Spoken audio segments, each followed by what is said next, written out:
Welcome back to the Talk of Fame podcast. I'm Kai Montigny, and I couldn't be more excited to have you with us today. We got an incredible episode lined up, so buckle in. Join us is none other than Alex Bentley, a dynamic Middle Eastern American actor and producer with a story that's inspiring as it's unique. Born in a sunny San Diego and raised in the Middle East, Alex's journeys in the spotlight is anything but ordinary. Before gracing our screens, he was chasing a professional baseball career, playing semi-pro in Mexico in era, but fate had other plans. While playing college baseball in San Diego, he scored his first role playing a Padres player on Fox's pitch. That moment marked his unexpected but powerful pivot from the diamond to the screen. Since then, Alex has led projects like Beckman alongside Bridgeton, Sharbino, and Billy Baldwin, Pam and Tommy with Sebastian Stan, Tell It Like a Woman opposite Jennifer Hudson, and 80 for Brady with legends like Jane Fonda and Sally Field. Alex, welcome to Talk of Fame. I'm so glad to have you here. Hey, thanks for having me. So originally, before you became an actor, you became a baseball player, and a lot of people know you from being in the Banana Land Firefighters right now. But what first sparked your love for the game? Ooh, I can think back as far as I can think back, I've always had this bizarre love of baseball. Even as a toddler running around in our cul-de-sac in La Mesa, I just gravitated towards the sport. I mean, my mom's Middle Eastern and my dad was a boxer and a football player, so none of it made sense to any of us ever. But even as a 4 or 5 year old, I could just sit next to the radio for 3 hours and listen to Ted Leitner and Jerry Coleman call a Padres game on the radio. And from growing up, little league, travel ball, eating, sleeping baseball cards, drawing lineups as a kid. You know, it's funny for me. It wasn't just a love of the game and a love of playing the sport and always having a more developed mental side of the sport. You know, I would, as a shortstop, look to pick off the runner at third base when he rounded the bag in little league, when most guys didn't learn stuff like that till closer to high school. I just had a more developed understanding of the game from a young age, which I think may have made me feel more intellectually superior. Who knows? It got me attention as a kid because I was good at it, and I think subconsciously that may have been part of the connection for me as a child, which developed my love for the game. But that's just me psychoanalyzing or looking back. There may or may not be anything to that. But yeah, I grew up with a strong, profound love of the game and the mental side of the game as a kid in San Diego. I was a diehard Padre fan, even though the Padres were pretty bad growing up most of my childhood.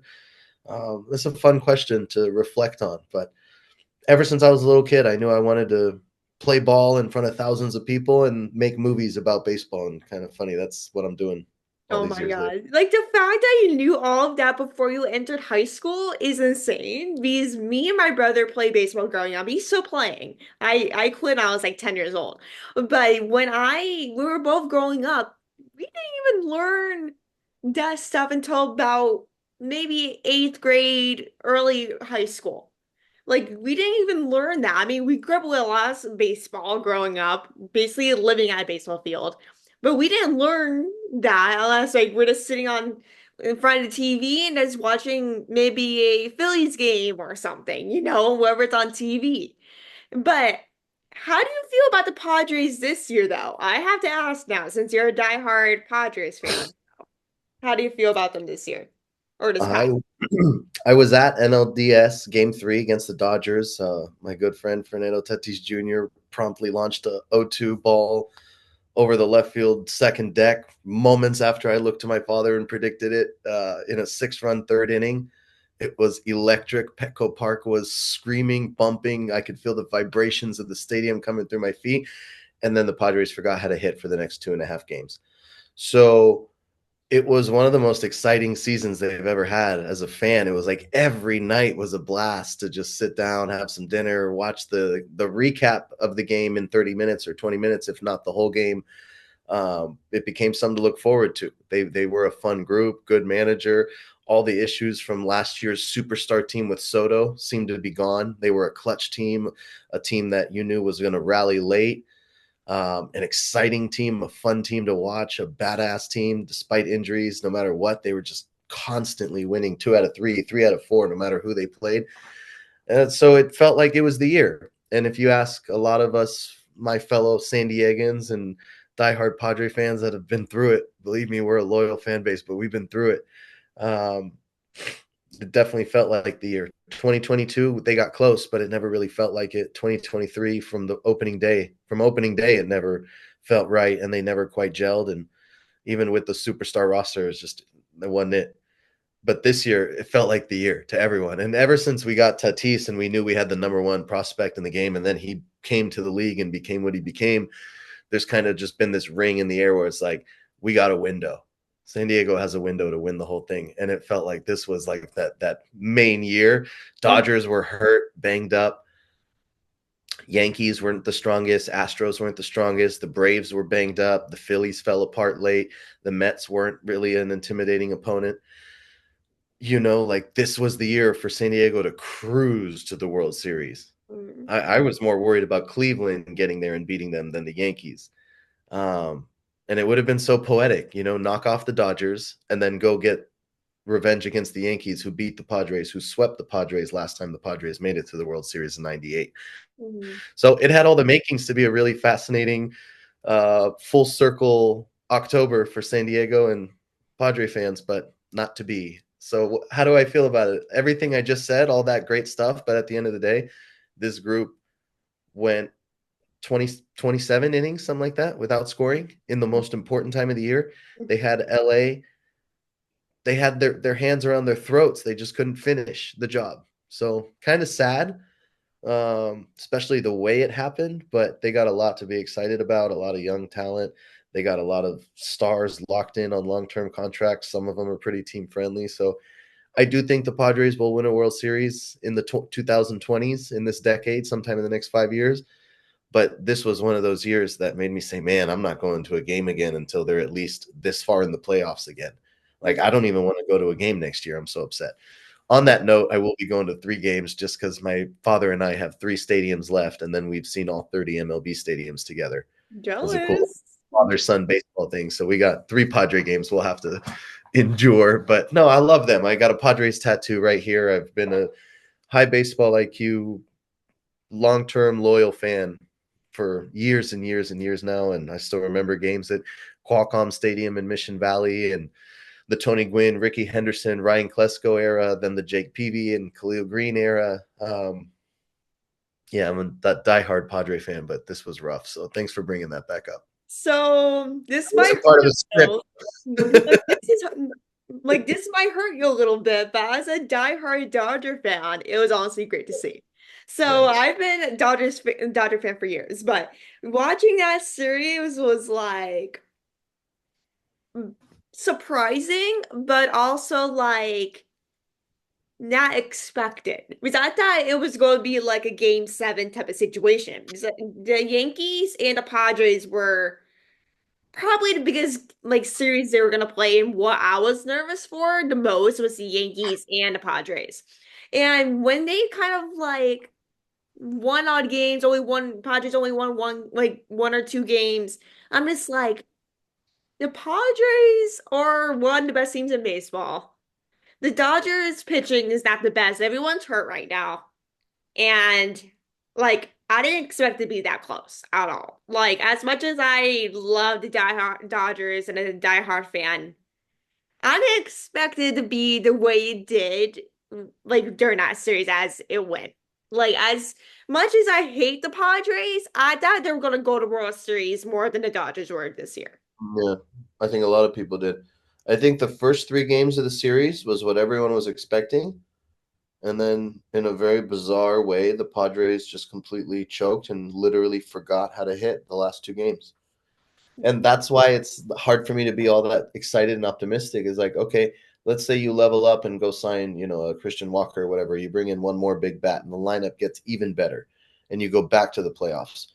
Like, what's stopping you from getting to Game 6 of the World Series and then just forgetting how to hit the baseball again? Like, that was one of the weirdest chokes I've ever seen, top to bottom, the whole lineup, the batting champ, the superstar, the MVP, like all of them forgot. And It can't you be worse compare than these. the Yankees Okay, series let me in ask the you World this. Series. So they Oh like yeah, that's true. barely, That's they true. kind of hit, but they only won one game. Like They that's choked that's absolutely much too. worse. They were different types of chokes. The Padres choked because the Padres choke was different because they just couldn't put their foot on the pedal and finish the job. They had the Dodgers beat. It was just those last two games that they collapsed. The Yankees kind of collapsed the whole series, especially that last game. But let me ask you this: I've heard some conspiracies that MLB. This is hilarious to me. I don't believe these. I'm not being a sore loser, but they are interesting because the Padres did have like 4 flyouts to the wall. That MLB wanted their Los Angeles, New York World Series so bad they were siphoning in dead balls, like from a couple years ago. Remember the dead Mhm. balls all the Yeah. players are complaining about? They were siphoning those into the innings where the Padres were coming up to bat. Really? Like I don't think that's That's what happening. I've heard. I've As heard much it. as I wanted a New York World Series, I kind of wanted to see that happen, but I don't think This those. makes sense. Like they wanted it. Otani, Judge, New York, LA. They definitely got the market series they wanted, but whether that was orchestrated or not, I like to preserve the part of my brain open to conspiracies for other things than silly Yeah, I baseball know. stuff. But yeah, moving on from the Padres, please. All right.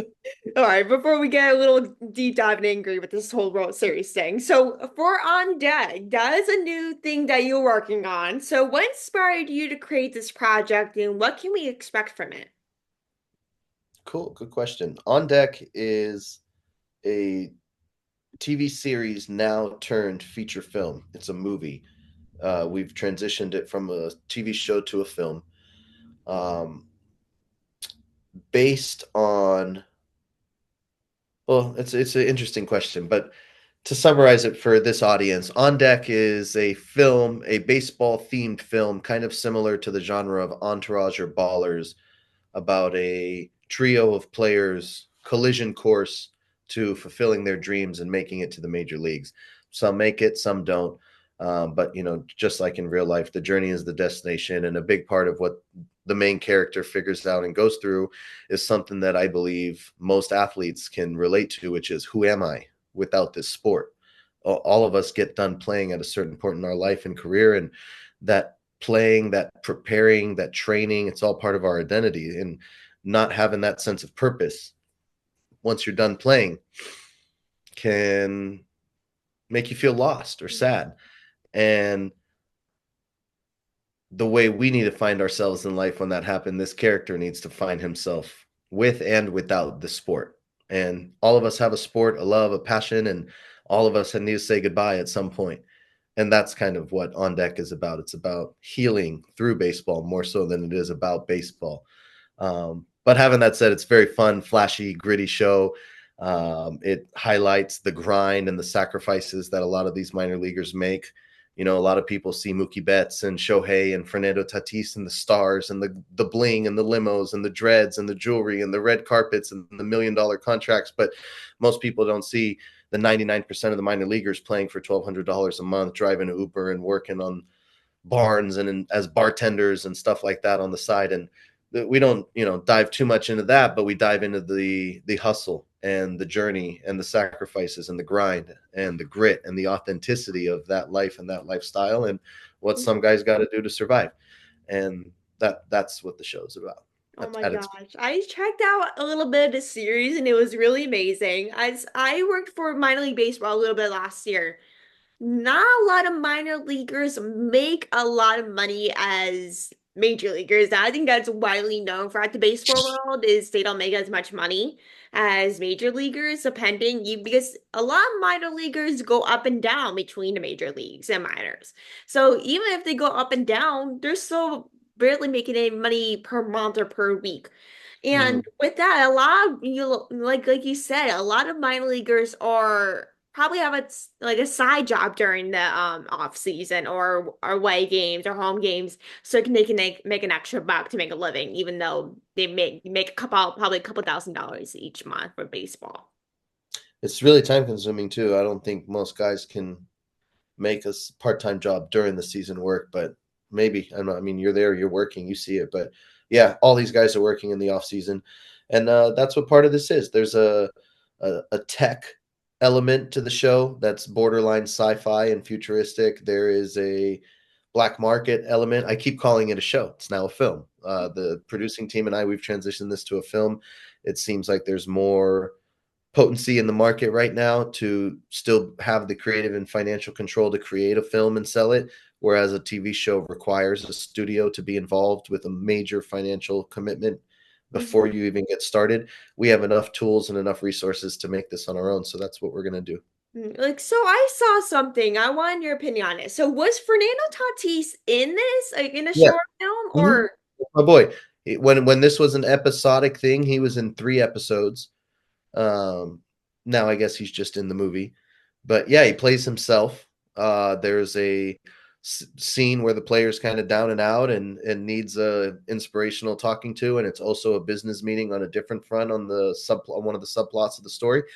And he serves a few purposes beyond just a cool, flashy cameo. He drives the story forward, so it's a really cool cameo. and to get a little He's in a good depth actor, life, by the I way. mean, that's a good win for you both as a diehard Padres fan. I mean, to get one of the best players in baseball, I mean, it's a The win. cool part is he wasn't when we shot that. He Oh, was he rookie. wasn't? Not yet. I just had a feeling like this guy's about to blow up and be really good. So we got him, we shot with him, and then he blows up. And just a few months later, he's winning all these awards, $340 million contract, the cover of these magazines, the cover of ESPN, the cover of MLB The Show, the video game. He Mhm. just blew up. And our show definitely piggybacked a little bit off that ride and soaring into the spotlight. And we've also at this point ridden some darker times with him. But he's the man, and he didn't even let me pay for his Uber. I tried to pay him to be in the show. Just wanted to support what I was building and be a part of it, and it's led to a really cool, healthy friendship that I cherish since then.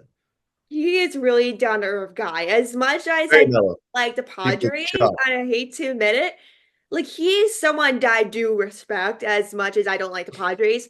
He's someone that I think is going to probably make the Hall of Fame one day, as much as he's Hopefully. really good. Yeah, if we can keep him on the field, that's definitely the plan. I mean, he's got all the tools to do it, but it's a grind, man. It's 160 days in a row with very few off days. So it's like 180 days in a row. And preseason, postseason, like they're Mhm. humans too. I went to a game one time and he just looked mentally and physically and emotionally drained. And Mm. that was kind of the vibe I got from him when we talked after the game.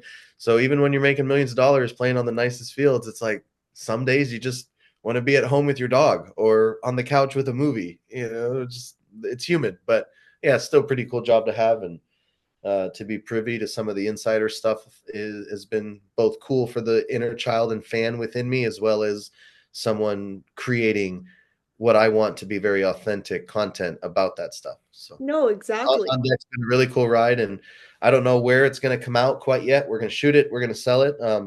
Could be Netflix, could be HBO, could be a national TV network, and then a streaming service. Could be box office in theaters, but on deck will get made and get done and get sold and released in the near future.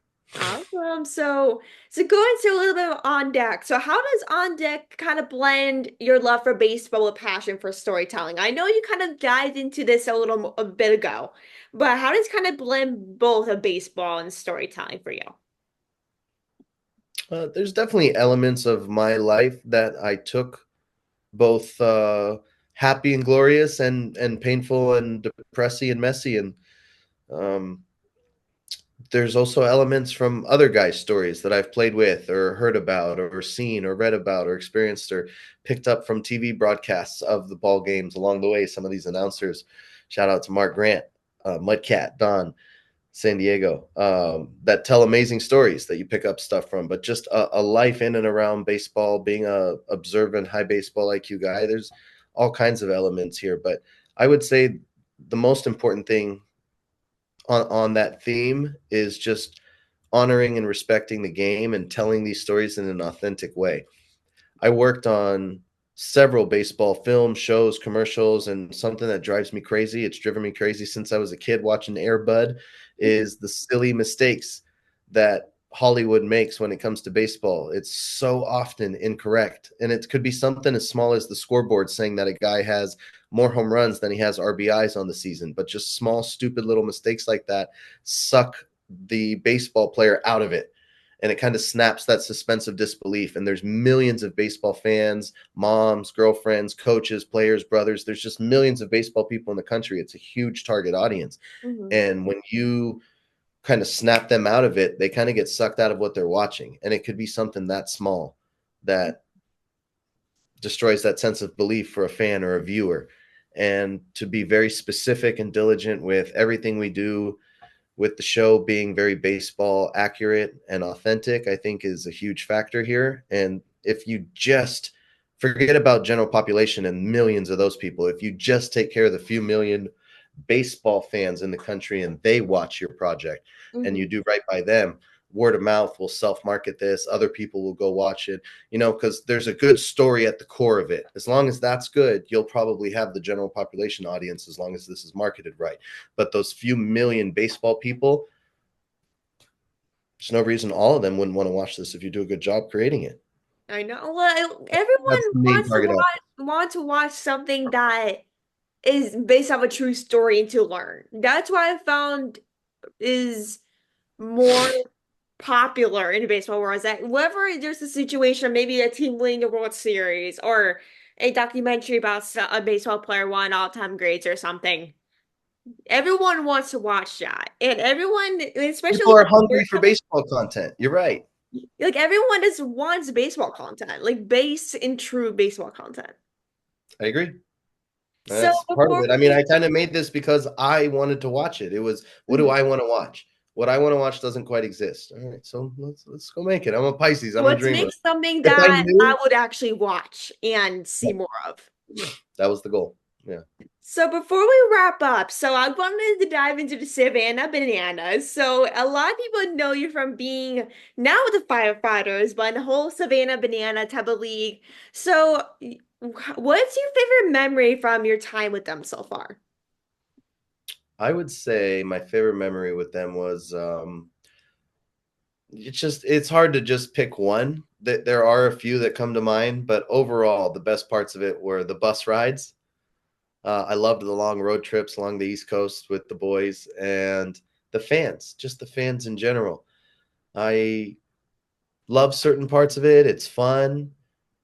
I don't fully understand the entire marketing. I have a pretty strong understanding at the core of what I think built such a strong fan base and following and desire to see this and go attend, and how so many people want to spend money to go to these games is crazy to me.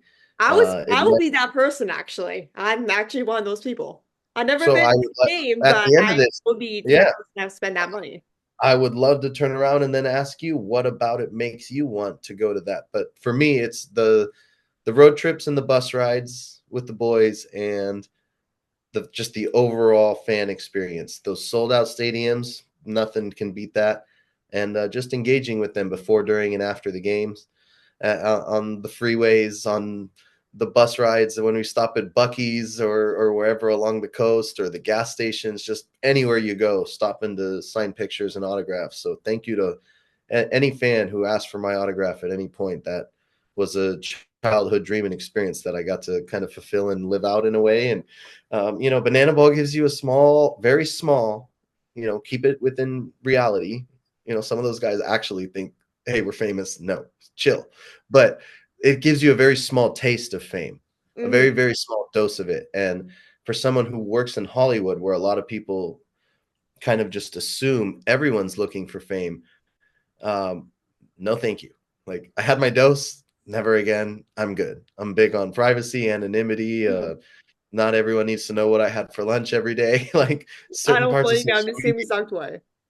blows, certain parts of what people put on socials is crazy to me, but God bless them and I wish them the best. But yeah, I had my dose of it, and it was all cool. It was all amazing. I've always wanted to play at some of those fields, but that was probably the coolest part. Just Like the as commute. much as I love what I do, being famous seems like it's too much work. Like I'd rather just have a private life I than can't having imagine. everyone know like what I Man, we got off the bus one time. I can't remember what city we were in, and just a fan spot. We got off the bus and walked like 3 blocks, and some fan spotted us.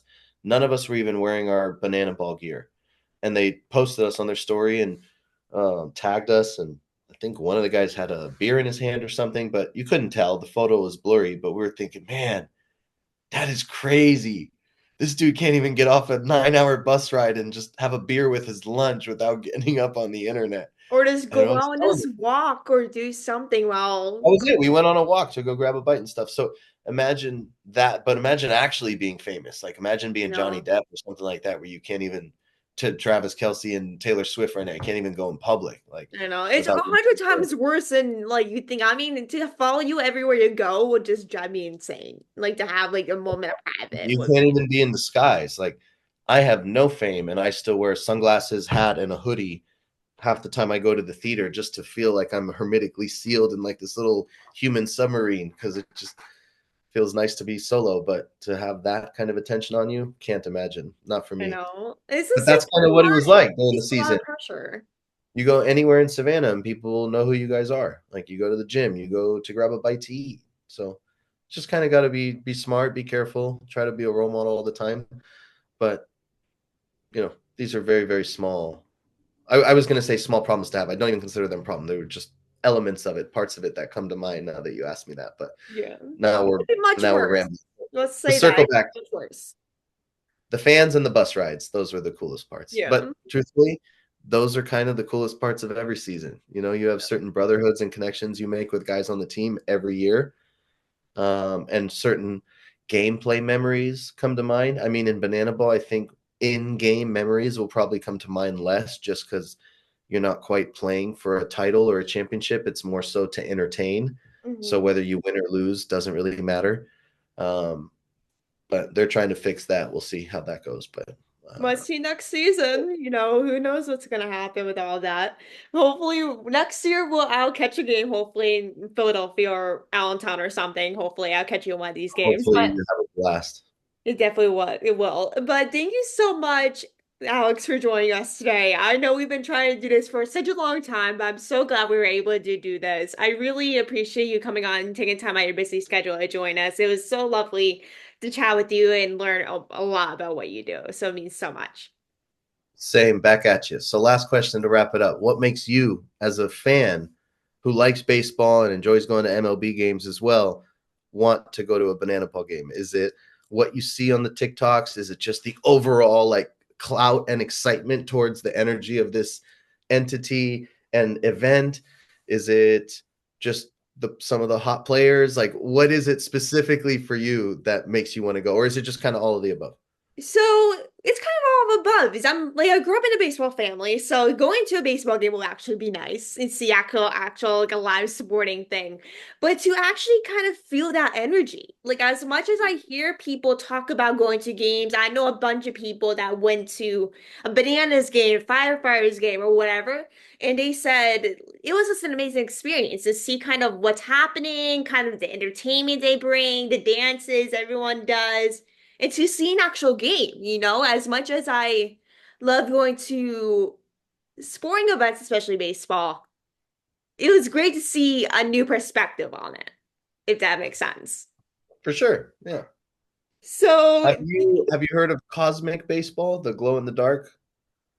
it sounds familiar, actually. I feel like I that think sounds that's like pretty the familiar. next big thing in entertainment sphere of baseball or just baseball in general, right? Because you're always going to have MLB and the minor leagues and the independent leagues, which are kind of two in the same, to one in the same. And then what's next, right? I think like the next best thing you got is college baseball and banana ball. So Mhm. there's room for more. Hey, Let's there's see. always room for more. I mean, we'll Yeah, take it. As much as there's there's more baseball, I mean, we'll take it. right, right. I'm kind of the same mindset. There's a new one called Jacked Baseball. I actually went and played their first game in Michigan this past fall, and it's like, do you remember the MLB video game Slugfest where the players could like Yeah. hit each other and everything? It's basically that in person. And there's Oh, also God. like it's literally a video game. The first three innings are regular baseball. The middle three innings are Super Mario baseball with like distractions on the field and like those roses that mess with you or like slippery zones and Mhm. it's crazy obstacles. It's like Mario Kart but baseball for three innings. It's kind of cool. Oh, And then I the should last check three it out. innings are all offensive. So if like the pitcher walks someone, one of the position players has to go into the penalty box until they get an out.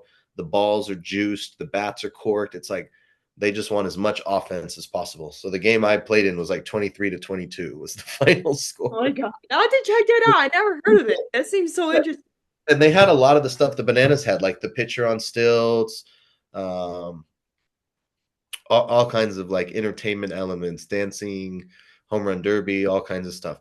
Only difference I would say is that game was almost 4 hours, so they got to figure that part of it down, get the script down a bit more. And the banana ball games are too fast. Like 2 hours for a game, even when we go a whole 2 hours in banana ball, I'm like, man, the game just zooms by. Yeah. It Because hardly the feels general like a game. Like, MLB game is like 3 hours, even the pitch clock. right. And it's like you get there a little late or you leave a little early or whatever, but 3.5 hours, you feel like you got your money's worth. And I could do 2 hours and 50 plus starting lineups and all that, but